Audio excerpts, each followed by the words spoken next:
Hi everyone. Um, welcome to our first webinar of the year. We have great to see everyone coming, getting the 2021 off to some a good start and learning new strategies and tactics for the year. It's fantastic that so many of you have joined us. As you know, the webinar today is all around building diverse leadership teams, and we are expecting the webinar today to last up to an hour. We will, as always, send over a recording at the end, and new as of this webinar, we're also going to send over a checklist of actions and tools, as well as suggestions that all of our experts today have made as we go. So you can of course take notes, but hopefully we'll be able to send quite a lot of that through after, so that everyone has a good record of everything.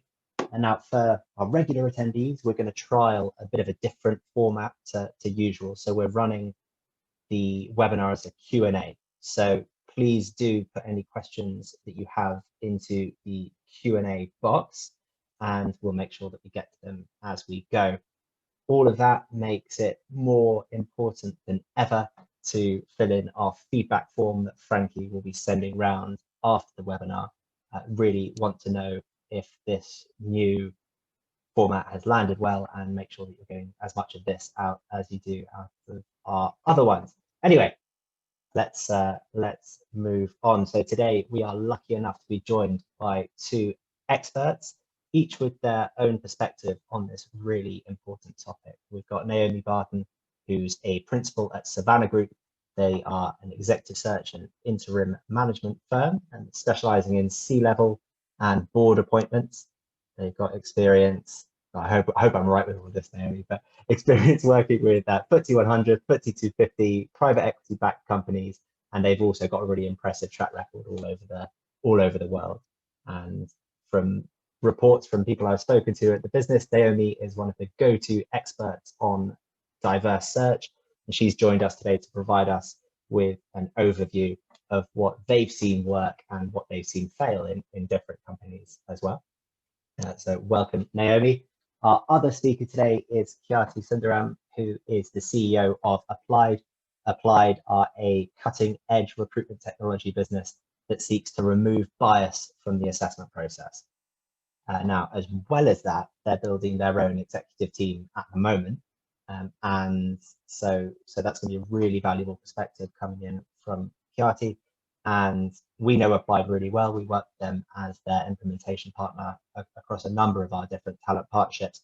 And I can honestly say that I haven't come across another company that approaches diversity in such a thoughtful and thorough way. So really interested in hearing insights from both of you guys today. Now, as always, we've chosen our panelists both because they're experts in the field, but also because we know that they focus on actionable insights, actionable thought leadership. So hopefully everyone can leave today ready to implement change within your businesses. But before all of that, I'm going to get us started just by introducing Instant Impact for those of you who don't know us and setting the scene for everyone. So I'm one of the founders and the co-CEO of Instant Impact, and we're in-house recruitment and diversity experts. So we work as an extension of our clients' HR function and provide them with the team, the expertise, the marketing technology that they need to make high quality, diverse hires directly. Part of that is working with them on their longer term recruitment strategy. And that means that we're often called on to cope with some of the global trends that we're seeing at the minute. So that could be coping with this new world of remote working. It could be tapping into a global workforce, and it is, of course, around improving diversity. And that's something that we really put at the heart of all of our talent partnerships. I mean, after all, how companies go about identifying, defining, and hiring talent is absolutely one of the key tools to a successful DE&I policy.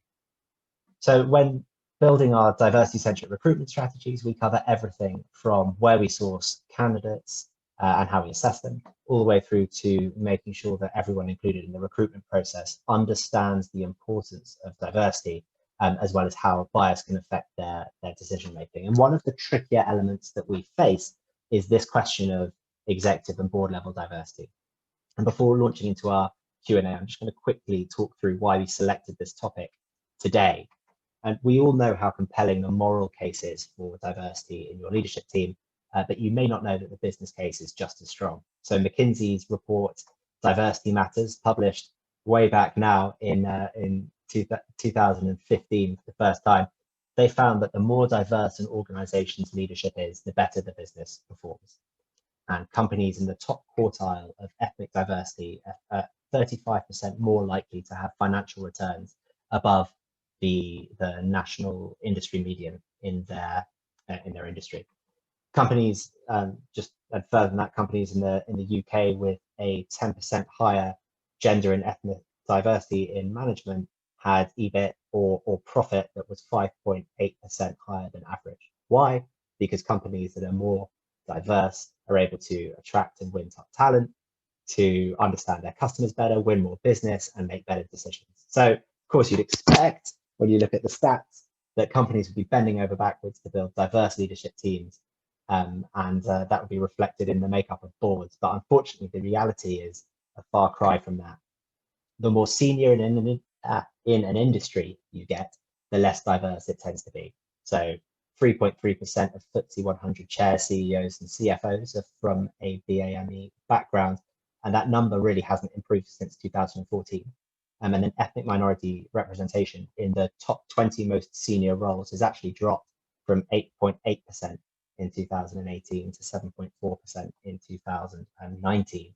And gender diversity is no better, with only 9.7% of executive positions filled by women. And unfortunately, if companies continue searching for new leadership in the same way that they always have done, then it will likely take years or even decades to affect the serious change that we need to see. So fortunately, and I suppose that's the background for our webinar today, fortunately, there are many solutions that businesses can consider, and I'm really confident that we'll get into a lot of those in some detail today. So to get us started, Naomi, my first question is actually going to be for you. Going to be quite a broad one, but what should businesses do with their recruitment? What should they do differently with their recruitment process when hiring into their leadership team? First, make sure that you can remember to take yourself off mute. First challenging test of using Zoom. No, I guess the first thing I wanted to talk about with this particular question is representation. So we know, and there's plenty of evidence out there, that you can't be what you can't see. So it really matters. We know, as you've already pointed out, that diverse teams perform better, and the same applies to when you hire someone. So I guess first and foremost, when looking at your recruitment process, the first few things I'd highlight is review the panel involved in the selection. And these are fairly straightforward, actionable things. Make sure you're seeking diverse perspectives, and choose your search firm or route to market wisely. I'm going to very briefly talk about choosing search firm, given that this is something I know a fair amount about, and choosing the search firm, or at least the person who's representing you to the external market. The previous points I've mentioned are still really important. But make sure you look at the firm you're hiring, understand and believe that you understand and believe in their diversity strategy, and that you see it in action from the representatives that you deal with. You should see a diverse panel of search firms and consultants. You should be conscious of your own bias in making these decisions, particularly be aware of conformity and the halo and horns effects. In choosing your search form. Leadership recruiting, I guess, is particularly high stakes, and there's definitely comfort in the status quo. But with this in mind, I really challenge you to think how and why you choose which search firm or consultant to represent you. So put that to one side. My thoughts in terms of the recruiting process is first and foremost put objectivity front and center of the process and eliminate subjectivity throughout. It's really important that you set off a search on the right foot. So think really carefully about the need, not just replacing like with like. And recruiting externally is a real chance to reshape and rethink about your workforce or leadership bench. So I guess with that in mind, rather than just going to market, well, this is the vacancy because this person left and therefore this is what we need to replace, and here's the old job spec and let's dust it off and okay, update a bit of the language, but actually completely rethink what's the purpose of the role. What are the desired outcomes for this person to achieve? What would brilliant look like? It's also important actually to think about something more difficult. What would failure look like? And then from there, with those very objective views about what you want to see, think very carefully about the skills and experience you actually really need to achieve the above, not just the on-paper CV. So and I would question everything that you take for granted. Fundamentally, each time you add a requirement to a job spec, you narrow down the pool of talent available to you. So some very standard things, for instance, a degree or industry experience can very drastically reduce the diversity of the talent pool that you have to start off with. So anything that you add or put down as a criteria, you really need to be extremely thoughtful as to why that's needed, not something, I mean, I regularly challenge clients who, for instance, in HR want specific industry experience or, perhaps a degree. Actually, how relevant is that by the time you're looking at a leader? How relevant is it that they had a degree at some point from a particular institution? Things like that, can actually be things that are on job specs as standard, but actually, is that really what's going to create success in this role? That somebody happened to go to university to study a particular subject 25 years ago, it's unlikely. And I guess another thing that I see is that quite often we talk a good game about diversity, particularly at the start of a search. This is really important. We want to see a diverse pool of candidates. I want to make sure diversity is important to you, Naomi. But actually, we need to look at diversity all the way through the process. And I'd encourage you to look at data around this. So to be asking your search firm or your internal talent person to make sure they're giving you a clear view of the diversity of your pool all the way through. So for instance, in the search world, once we've defined what that criteria might be, and actually the closer I work in partnership with my client at that stage to shape the job profile, to shape the spec, we can shape that with a diverse pool in mind. So taking out things, as I've previously said, that might narrow it down. But make sure your requirements mean that you can, you start with a talent pool. So review that in the mapping, in the talent identification. Make sure you've got a diverse representative sample of society and that you haven't needlessly eliminated diverse candidates. And review this again and again, each and every time you look at a report or you consider CVs. So for instance, in our world, that would be again at long list and again at short list and any other time that you're talking about candidates. If diverse candidates don't feature, you need to question why not and what could be done to address this. Could you think about a wild card? So if the experience really doesn't exist, and there are plenty of fields where that may well be the case, if in those fields, each and every time you had a wild card at a shortlist point of view, they may not get the job every time, but they might just turn out to be the superstar. And actually, if you then invest in giving meaningful, actionable feedback to those diverse candidates that were on the shortlist as a wild card, then you're investing in the development of that pool. And the next time you come round, that person may well be ready then. Certainly investing in feedback and the quality of experience of candidates is really important. But fundamentally, you can do all of these things and you may well find you hire more diverse leaders, but if the culture isn't inclusive and you haven't hired the right individual for the right reason, then they will fail. And to that end, I suppose another particular bugbear for me, and something we talk about a huge amount in the HR search that I do, is culture fit. What is fitting in, and do we really want leaders who fit in with the status quo and just get on with it? There really is a huge danger in creating an echo chamber. Diversity of thought, we know, is absolutely critical in innovation and creativity, and it doesn't come from seeing things the way you always have.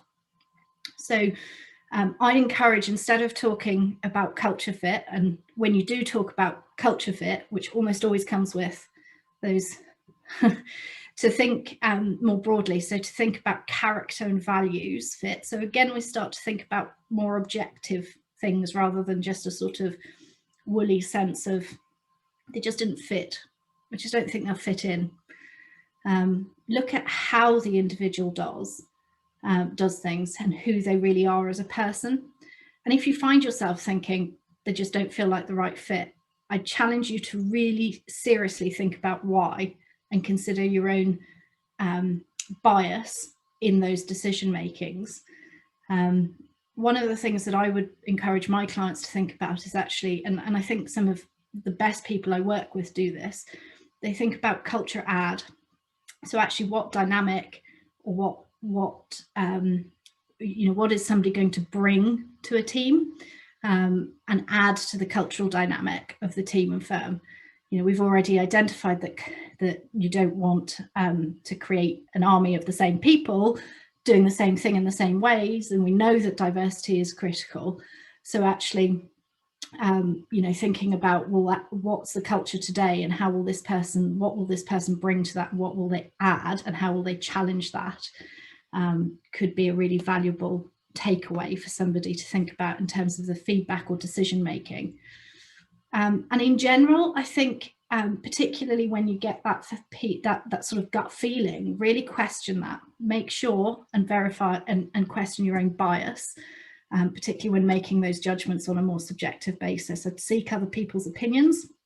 We come back to diverse perspectives, see if other people are picking something up, maybe involve somebody from completely different, or ask people from elsewhere. So whether it's getting evidence from third parties referencing or soundings, or the evidence that you've seen in interview.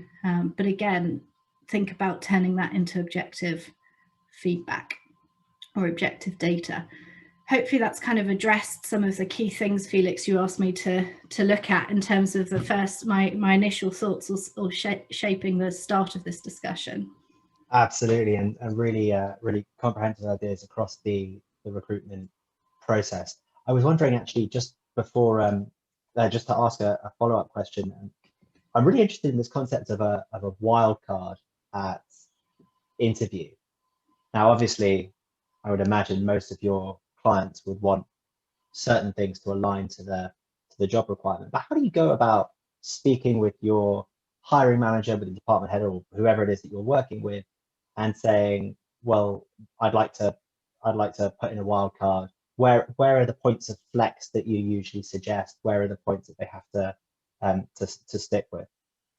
I think there's no one standard answer to that, frankly. And I think you've got to be careful, because you want to be respectful to everybody that's in that search process. They shouldn't be in it just because they're a wild card and think differently. So it depends on each situation. But let's say I'm working with a client who's had a particular thought process in mind about where this person needs to come from, then I might I might present a shortlist with somebody who actually really challenges that. So comes from something very different. Now, in my mind, I will be able to make the connection about what that would bring, and we'll come back to culture add or that additive piece. So what they're going to gain from that.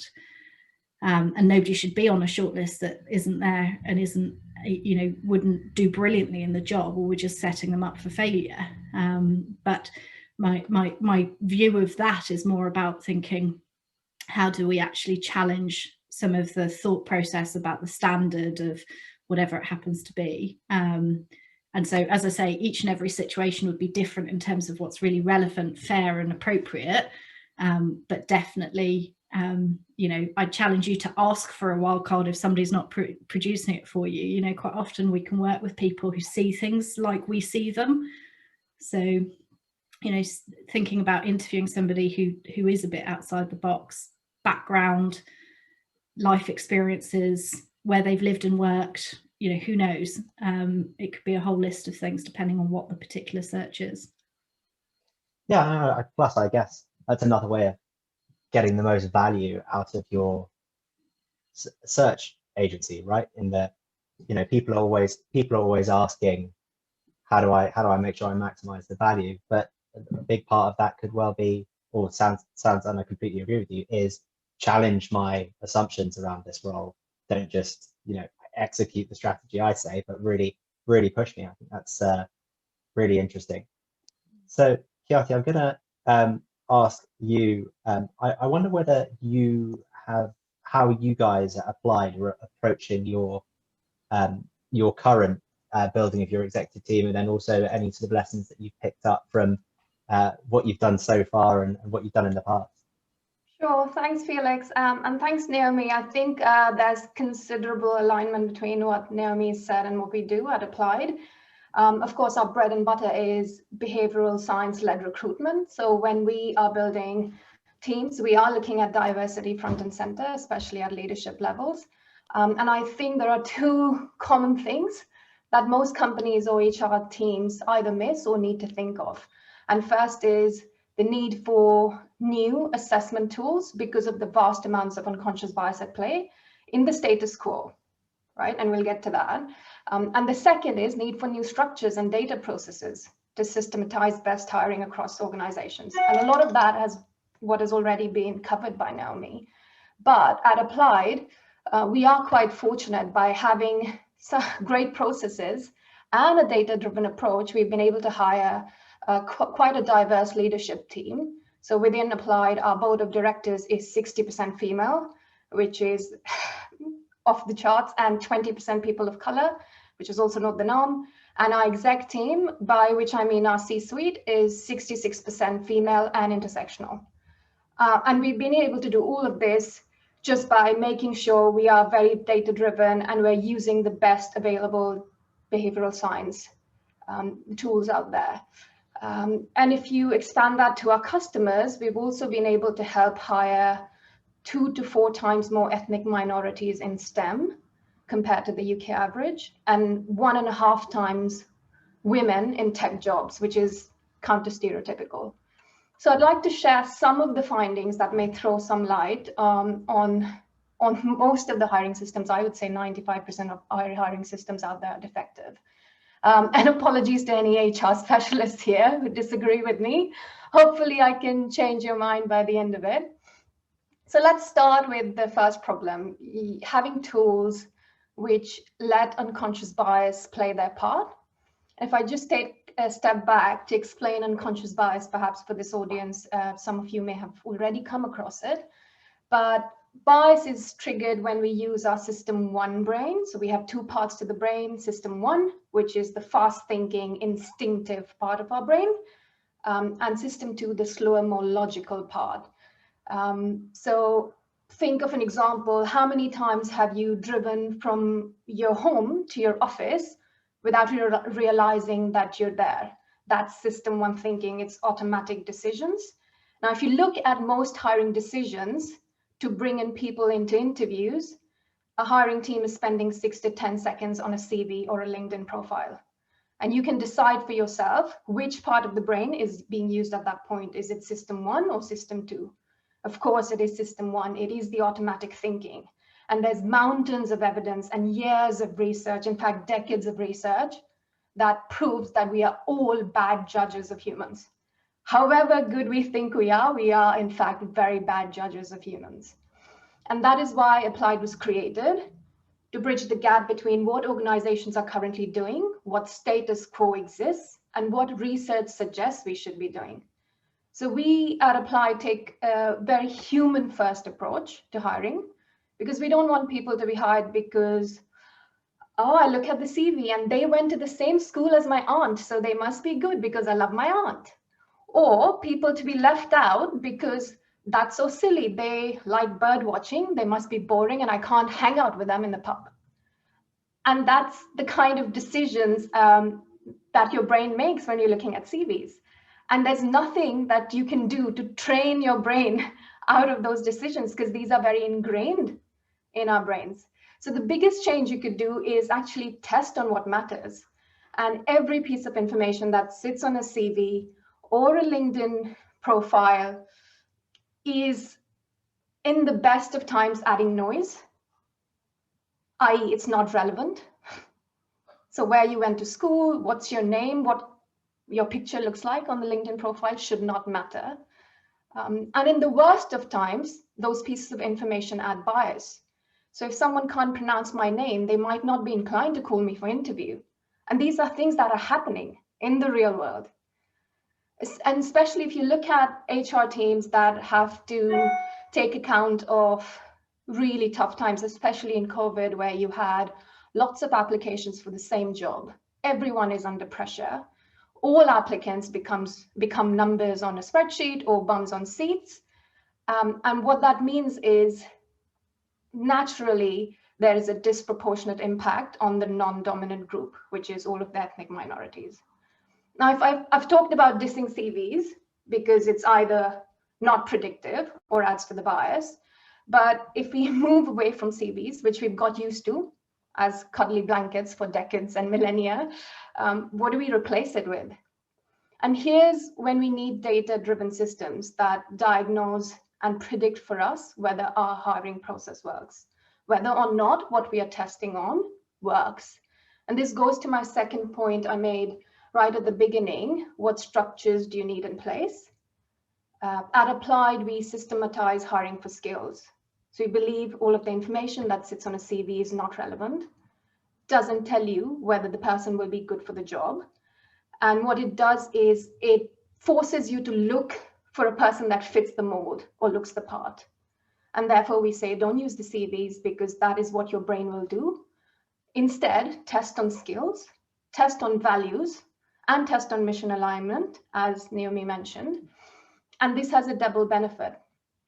It will have no noise because we were testing on things that are predictive. In fact, there is a lot of behavioral research out there that says situational judgment tests or work sample tests or cognitive ability tests are the most predictive when you're testing for talent.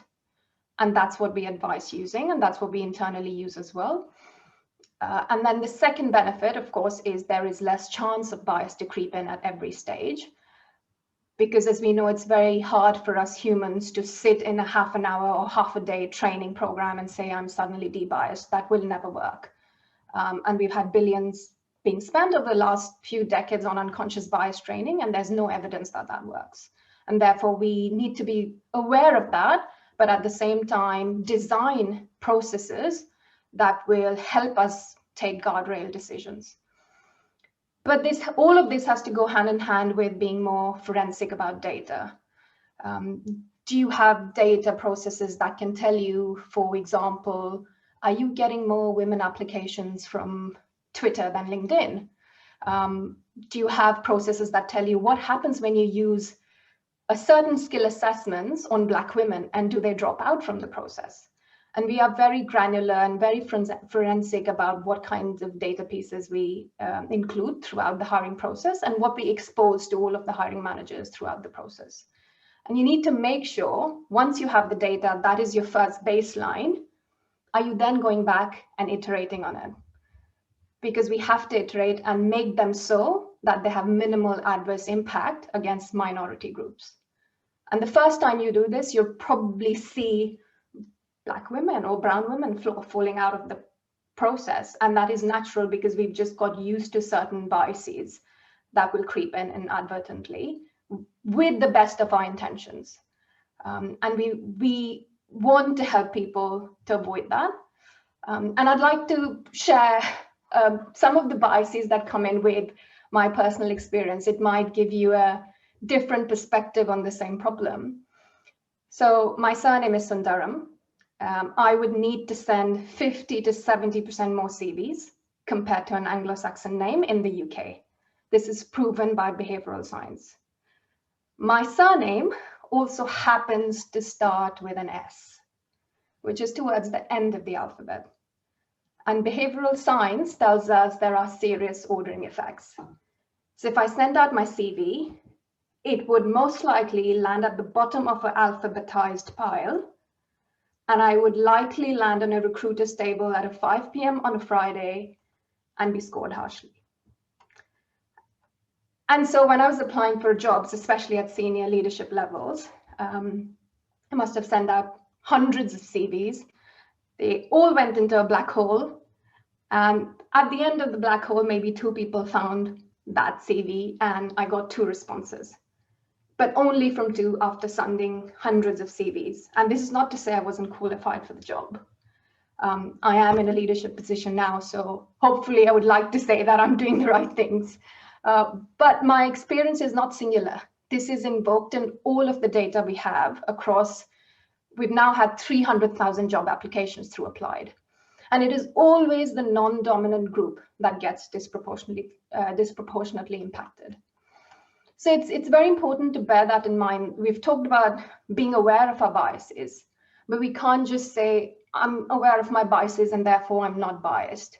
If you line up 100 people, 99 people will say they are not biased, but they will still end up making a wrong hiring decision, which will not have diversity and inclusion front and center. So I think I've covered a lot of things, and we can go into details in the Q&A, but if you want to walk away with one thing, then that one thing would and should be building a data process in your hiring practices. And that is probably likely to be the biggest bedrock of desired organizational change. I'll stop there, Felix, and can take questions after. Oh, well, thank you very much. I think incredibly insightful as always. And I think we've had a very specific question, which I think was from an anonymous attendee, very mysterious. But they've asked whether, I think it's just quite an important one, just because you were speaking so much around data, but what data can you reasonably ask for as part of an application process to understand the demographic of your talent pools without hitting questions around GDPR and potential discrimination claims, and how to approach all of that? Then, and for background, they're looking at systems that don't have one. So I just think for people who are at the beginning of that process, it'd be great to get your insight there. Sure, I can talk to that. So we have an equal opportunities policy, of course, that we share with all of our clients. As part of that, we track 6 dimensions of diversity, from gender, ethnicity, socioeconomic status, for example, using a proxy such as, did you happen to get free school meals? And we're now in the process of looking at a 7th parameter, which is the LGBTQ parameter, and we're working with the Government Equalities Office to understand the ramifications of asking that in an equal opportunities setting. But off of the 6 dimensions diversity that we ask, we've seen 92% disclosure rate from candidates, because we clearly explain that we are not using personally identifiable information. We are aggregating this information to help hiring managers take better decisions and more insightful, informed decisions.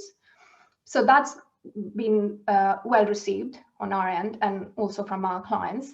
And of course, we have to set in motion the GDPR processes, and we've done that. For example, once the candidate asks us for the application to be deleted, we delete it instantly, and we don't hold any of the personal data. So all of those legal ramifications aside, once you have this kind of data, you can start looking at very detailed, granular insights. For example, as I had mentioned, which job board gives you the most intersectional women as applicants? And these are kinds of details that you would need to improve your hiring process as an HR team or a hiring manager. And the second thing is, once you have the data, are you being intentional? For example, when you sourcing is one of the biggest, the perennial debate about internal, external sourcing, search firms, all of that. But one of the basic things you could do is be more intentional about where you're sourcing from. Are you really getting more women from Indeed or LinkedIn? or more black applicants from LinkedIn, and therefore should you be spending more money on LinkedIn? And that becomes a core discussion factor within the hiring process. So those are just some of the things that we can do. Was there a second part to the question? I'm not sure. I don't. I don't think so. I think what I would just quickly follow up, and just speaking of our as instant impact experience of using Apply, we have found your insights into the sources of candidates to be really helpful, because we know that, as you say, if you're getting more of a certain demographic from a certain platform, and you know that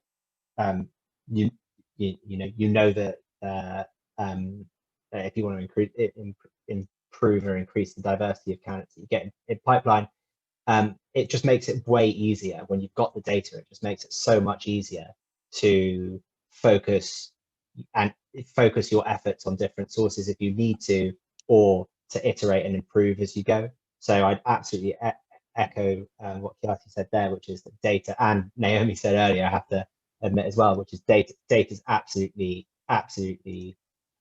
critical here. Can I add, sorry Felix, of course, I add a point from the sort of search firm perspective? And I've seen, I think Darren has asked this, and just to give another view on the collection of data. So one of the things that we do as a search firm, and I guess this is a difference when you're using a search firm versus what you can do as with an internal talent acquisition, is clearly we are able, for the same reasons as Kiati, we ask all people we engage with at an early point of engagement to share information. We have an equal opportunities for, we have the processes all GDPR compliant, but that gives us a much more macro level of detail when you're looking at long listing, for instance, or at the stages of mapping for senior level roles. So Darren, you've specifically said the data at leadership levels, the pools are small, but you can still have that data. So after we've had a brief, normally the next thing we'll show you is a list of names, and actually you should be able to see a high level of data not related to individuals, but that pool, and therefore the brief that we put together, and we've gone out to market and we've identified all the people who fit this criteria, and they this is what the representative data is in terms of what that pool looks like. And actually the number of times that doing that exercise very early on identifies that, and this perhaps comes to some of what Kiati is saying, that you're in error, excluding a load of people at that point because of things like, I mentioned degree, and I say it in a throwaway point of view, but industry experience is another classic one. If you start off with a mindset that they've got to come out of, let's say, engineering because it's an engineering firm, well, frankly, you're looking at a pool that's already not a very diverse pool in a starting place. So, there are definitely ways that you can look at that data at a leadership level, at leadership hiring. I don't know about the finding trends. Perhaps Kiati, you can respond to that, but certainly it's one thing that we're able to do as a search firm, because we're not looking at specific role by role. We've got that sort of aggregate information shared with us that we can give a viewpoint of a talent pool, I suppose. Hope that helps, Darren. Yeah, that's really helpful, Naomi. And Kiati, I think to the bit that Naomi was just mentioning before, when you are looking for, let's say a very senior position, you don't have a massively, statistically significant number of applications to look at. How do you go about drawing conclusions from that data without jumping to the wrong conclusion? But that's where I'd like to bug the trend a little bit. Perhaps we're taking the wrong lens. Just the statement that we're making that there isn't a big enough pool for leadership hires tells me that we're applying the wrong lens to look at that talent, right? If I'm asking for, you must have 8 years of experience as a leadership in a leadership position to be able to come to my C-suite already, that is discarding half of the people who might have perhaps started a business, run it for 3 years, and then had to shut shop. That's, by the way, my experience. previously, which is one of the reasons nobody took my CV seriously, because, oh, she's worked for herself, she started a company, she raised a little bit of money, but then what happened to the company, we don't know. And so there's lots of senior entrepreneurs which would make amazing C-suite hires in the other companies whose CVs are just being ignored. And so the question goes back to what is the lens we're applying to talent, and what does senior mean? And this is related to Naomi's point. If you ask for 7 years of experience, because that's what senior means to you, that is, in my opinion, completely incorrect, because that will disproportionately impact some of the people out there. So we, again, when we advertise job descriptions, we don't ask for years of experience. We don't ask for degrees, because we are not trying to fit a mold. We start from one step above, is what is the actual job, and what are the values and the behaviors, the desired behaviors they need to demonstrate. And the job ad is not actually a job ad, it's a job description. We don't have a distinction. And the job description is completely based on the behaviors they need to demonstrate, which includes a lot of leadership challenges, perhaps, rather than they must have gone to a certain school or must have done an MBA, which is quite the norm in hiring C-suite managers in tech companies. So we completely disregard that, and we start from what the job actually means and building from there.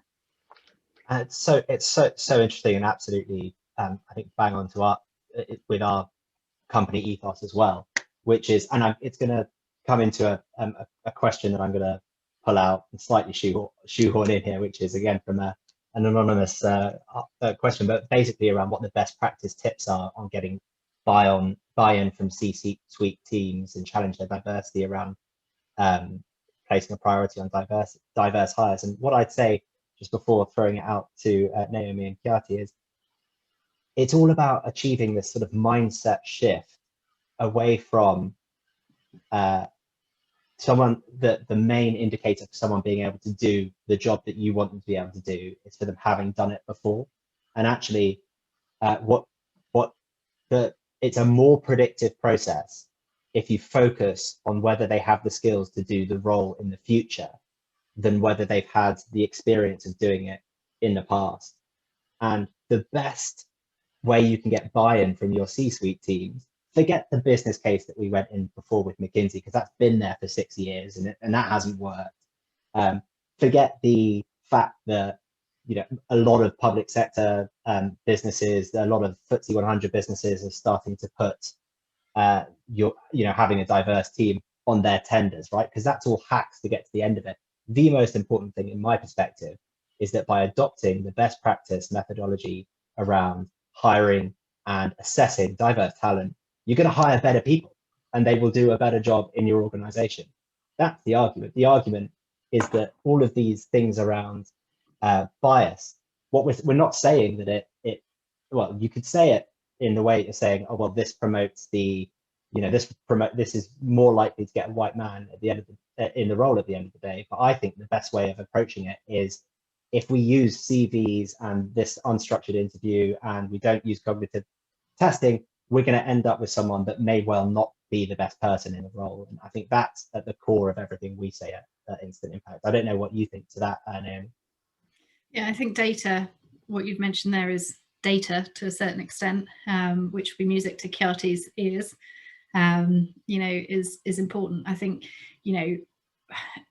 generally speaking, I don't have a conversation at an executive level where diversity isn't important these days, but it's turning it from lip service into reality and seeing the real results. And I'll give you one example. So actually, interestingly, Felix, you used data in one of your slides right at the beginning where you talked about the number of women in executive appointments. And we, Savannah Group, do a quarterly board report. And one of the things we analyse is the data around diversity for both non-executive and executive appointments. And what's interesting is that executive appointments where you have the focus, thanks to the Alexander Hamilton report, we've seen a massive shift. So it's still not an equal lens, but I think in the last quarter, and I don't have the exact figures, so please don't quote these, but I can provide the reports if people are interested beyond this. The data shows that, so you showed I think it was 9%, something like that, executive appointments in females, and non-exec, I think in the previous quarter we had something like 60-70% female, and actually a big uplift in BAME hires. And so the point I guess I'm trying to make is, with focus, with data, with making it objectives, goals, etc., you can really create change. But you know, it's not easy and it doesn't happen overnight, and that's why I think sometimes it's a real challenge to keep on the agenda, because fundamentally you've got your next quarter report to do and your results to get out and a COVID response to respond to, and whatever it happens to be. So it gets lost in the long grass, because often creating this sort of change is not something that's going to happen in 6 months. But it is absolutely possible, and there is a good case there and a good case study in looking at actually what's being achieved and already the wave of change that's happening at a non-executive level. And that is actually coming back to what Kiati said. People are hiring NEDs from backgrounds that never previously would have ever been considered. They haven't done the job and they're being given the opportunity, and they're being shown to do it really well. So you know, I think there are some really good examples where you can show data which will help, and hopefully that forms a bit of the overall discussion. And then I think it's approaching each and every individual, and frankly, if they're a dinosaur and they're really not on board with this, what are they doing in your firm in the first place? Absolutely. Well, completely agree with that. And I think that somewhat answers the question we got in from Dominique, who was asking around how to talk about progress in diverse hiring when it's a long multi-year effort. I wanted to both of you guys, if you've seen any really good best practice on whether, so really best practice on communicating DE&I strategies to organizations. Yeah, I can talk through some of the experiences of our clients. Of course, different companies are at different parts of the journey, and there's quite often, we've had a conversation where someone would come in and say, we want to advance our DE&I agenda, and here you go, here's Shruti, who's just joined a company, and she's in charge of DEI, and poor Shruti is maybe 20 years old. She happens to be a brown woman and therefore has been given the DEI agenda to take care of.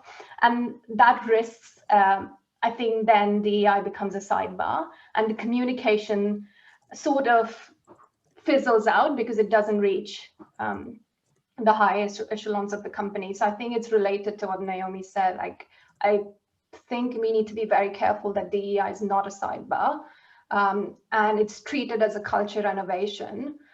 More so than anything else. And if it is to be treated as a culture renovation, then it needs to be coming from the very top, so from the board and from the exec. And once it's coming from the very top, it's easier to communicate to the entire company.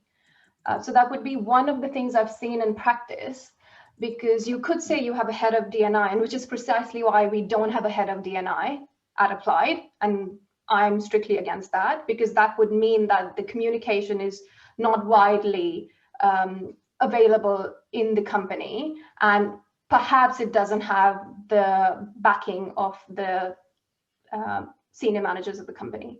So that's very important to think of.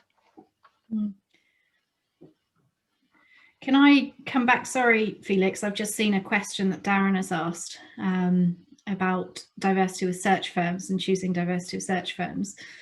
And he's asked it twice, so I think I'll come back and just make sure we cover that off briefly, if that's okay.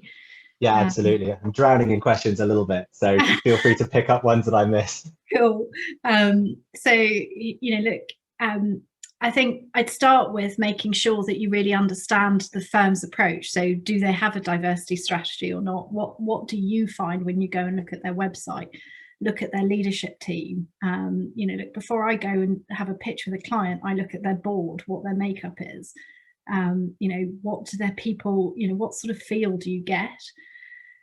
Yes, you will only meet 1 or 2 people from the firm, but look at those 1 or 2 people, and also consider that across the whole of your panel. So typically you'll probably meet a couple of firms. So, you know, look at all of those, and hopefully you get a diverse representative. But also, I guess what they present is just as important. Do they skim over the diversity slide? Does diversity get mentioned again? You know, typically your classic pitch, I'm sure, from most search firms will have some fairly similar information about things like the search process. Actually, do they mention diversity in that search process, or was it a window dressed slide that they had at some point to address diversity? This is something, well, yes, we think it's important. And then one other thing I'd encourage you to do, a little bit like you do with skills and experience, think about what, you know, if we're starting out with a job spec, and actually often hiring search firms, we are still doing what we've always done. And to come back to one of the reasons it's not changing, or we haven't seen enough change, I think part of this is genuinely a big part of this. A lot of these appointments do go through search firms. So, you know, I think it's really important to look at what you're doing and do something differently. So to consider, for instance, you know, instead of really only being interested in the track record, and there are many clients where all they want to know is how many of these appointments have you done previously, so whew, we can trust you with it, and I won't get fired for holding you because look, for hiring you, because look, you've done this number of CFO appointments for the last 10 years. Well, actually, is that, you know, is that going to get you the result? Maybe asking for more thoughtful things like, you know, what's the you know, what's the hire that you're the proudest of, you know, and what was your role in that, and you know, how have you secured diverse talent for clients previously, and give us some evidence around that, and tell me some specific examples. And actually applying the same sort of thinking that I'm talking about in terms of the role profile, but applying it to hiring a search firm. So thinking about what the outcome is and actually who's going to support you best with that, as opposed to, oh, well, they're a safe bet because, you know, we've always used them for all other leadership hires, or whatever it happens to be. Does that help, Darren? That's a few thoughts. There's no one obvious thing to do, but, you know, and again, actually consider who's representing you out to the market. If we come back to representation that I started with, you know, you need to have people in that conversation, and what are their perspectives. So we involve, for instance, early on in the conversation, we involve researchers with our client conversations, because it's important to me they see who's going to be talking to lots of people and who's representing them, and also that they really understand the feel of that. So, you know, things like that I think are ways that you can really address this in quite a practical way and do something a bit different. Absolutely right. And I love your point there around, if you're gonna go to the, you know, the market incumbent on CFO searches, we've always been doing it for the same way for the same time. What makes it, why would they approach things differently? It might be interesting to go to a company that's approaching it differently, more thoughtfully, a challenger, someone that's, you know, really got their head screwed on when it comes to shaking up these sorts of things. What a fantastic point. Debbie, I'm going to ask your question, and bear with. So during the pandemic, does the data back up an increase in hiring more diverse candidates, or is it a pressure on cost, more applicants per role, a pattern of roles being posted by individuals and shared on LinkedIn rather than paid advertising and search to generate a diverse talent pool, etc., preventing more progress being made? And Kyathi, you wanted to answer this one. There are several threads there, so I'll pick a few. In terms of the data, we've seen actually, unfortunately, regression in terms of the numbers. So disproportionately over the last year, women have been impacted and ethnic minorities have been impacted. And you could argue that there is an intersectional aspect where likely women have to be carers at home, or ethnic minorities who don't have the resources or support structure at home, and they have to be carers at home with childcare or perhaps elderly parents. And we've seen that throughout the data. So that's for people who were already in the jobs, might have lost jobs or taken a step back due to their situations at home.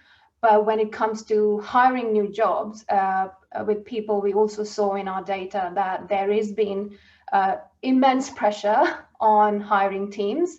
And somehow, even if the diversity, equity, and inclusion conversation is high up on the agenda. It has fallen behind due to the practicalities of, we just needed to fill these 7 seats yesterday and we've got 10,000 applications and we don't have time to do it right.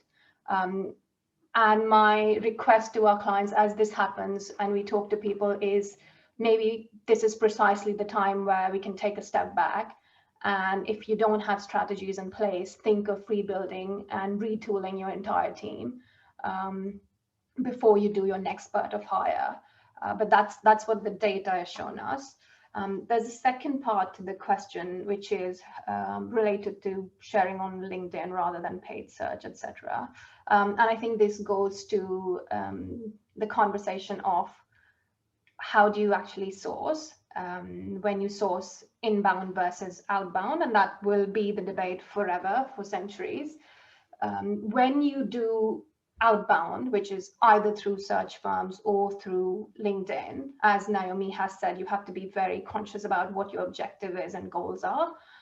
Because again, data and behavioral science shows us that you will go on LinkedIn, you will search for skills, you'll get deluge of names, and you'll pick the few names that look the part, sound the part, and you'll bring them to interviews.